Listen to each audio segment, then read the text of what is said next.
With the principle of density and pressure, we're ready to start talking about buoyancy. And by talking about buoyancy, we need to bring up Archimedes' principle.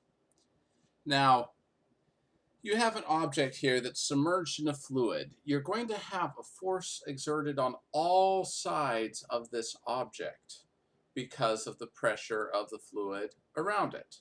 Now, along the sides here, the pressure on the sides is all going to be the same. It's going to be uniform on all sides. So the forces are basically going to cancel each other out. So we're not going to even worry about the forces on the side. We're just going to look at the force on top and the force on the bottom. Now, because there's a different amount of pressure on the top from the bottom, that means that they're going to exert different forces. Pressure is equal to force divided by area, and area is the same for both surfaces. So the smaller pressure on top means that there will be a smaller force on top as well. Well, that means that there's going to be a misbalance of forces. Force 2 is going to be pushing upwards, while the smaller force 1 pushes downwards. Since F2 is larger, Newton's second law says there should be a net acceleration upwards. This is what we call buoyancy, that net upwards acceleration due to a misbalance of forces. Okay, how do we calculate the buoyant force? Well, we just take the difference between those two forces. Remember, sum of the forces? Well, that's all we're doing. F2 plus F1, but in this case F1 is negative, so it's F2 minus F1. But we saw, talking about pressure, that force is equal to pressure times area, but pressure is rho GH. So you combine those, you get rho GH times the area A for force 2 minus rho GH times area for force 1, and that simplifies to what you have here, rho GA times the difference in heights. Okay, well, let's simplify that a little bit more. That just means rho GA times delta H, density times G times the surface area times the difference in height between the top and the bottom of the object. Well, what's area times height? That's just volume. And what's density times volume? That's just mass. So let me come back here and point out, what density did we use at the very beginning?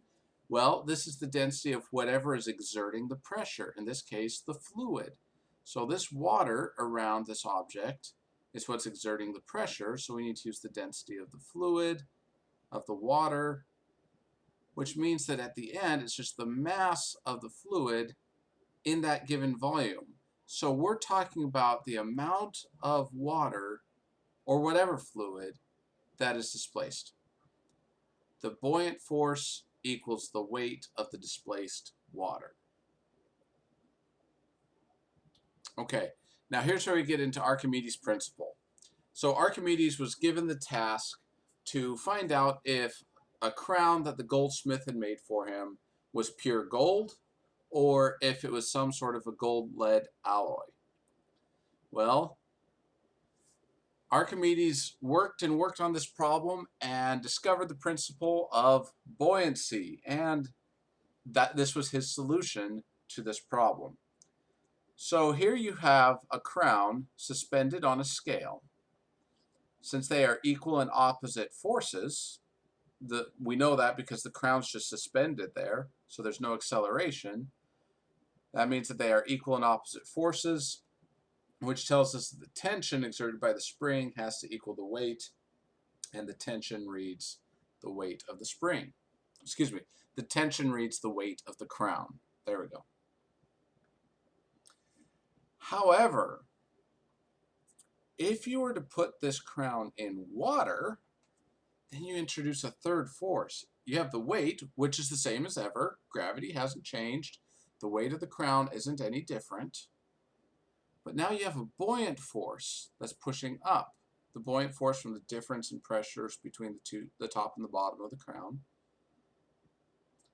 And so, since there's an upward buoyant force, then tension doesn't have to work so hard, so you have a smaller tension. And on your scale, you're going to read a smaller weight. And so by doing this, Archimedes was able to find out what the mass and the volume of the crown were. And then by knowing the density of the crown, he could tell if it was actually gold or not. Now, a lot of the story of Archimedes is legend. We don't know for sure how the story went or exactly what happened, but this is called Archimedes' principle because he was the first one to explain buoyancy. Now, if an object's density is less than that of water, then there will be a net upward buoyant force, because here you would have a log here, which has a density less than water, of 600 kilograms per cubic meter, whereas water is 1,000. So it has a weight, but it's a smaller weight since it's a smaller density. But because because the density of water is larger, the buoyant force is going to be greater. So the net acceleration would be upwards. The inverse would also be true, where if you have an object whose density is greater than the density of water, then its weight will be greater and the object will sink. So long story short, an object will float if its density is less than that of water, because then the buoyant force exceeds the weight.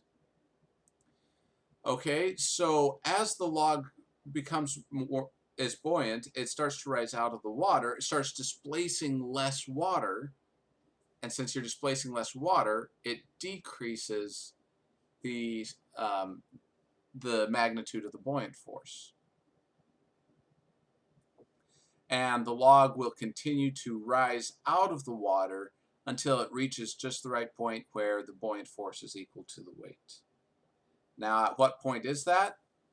Well, remember our equations here. A buoyant force is going to be the mass of the fluid displaced.